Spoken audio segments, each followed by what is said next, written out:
Sa proceedings, kahapon naglabas ang mga video at litrato si Madriaga na kasama niya si BP Duterte. Patunay raw na magkakilala sila. Hindi pa ba sapat yun, attorney? Hindi. Actually, Igan, kami nga ho ang nag-supply ng mga litrato na yon.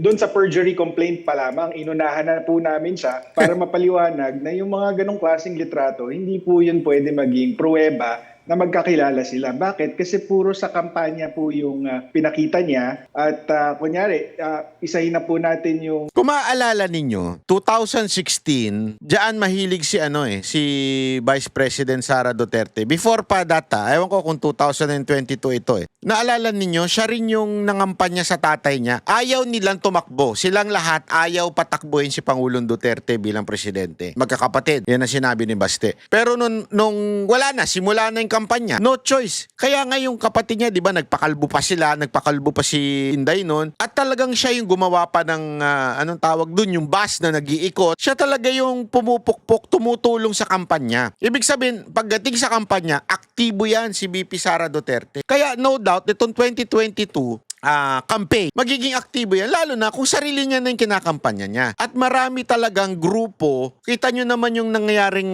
last PDP samahan, hindi PDP lang yun, maraming grupo yun. Marami doon, Inday Sara for ganito, Sara Duterte for ganyan, at yan, na-establish na yan noon pa, way before. Ganyan talaga si BP Sara Duterte, at ano siya sa tao, hands-on siya talaga yung kumakausap sa mga tao. Kaya nga yung kalokohan ni Madriaga na porket may video,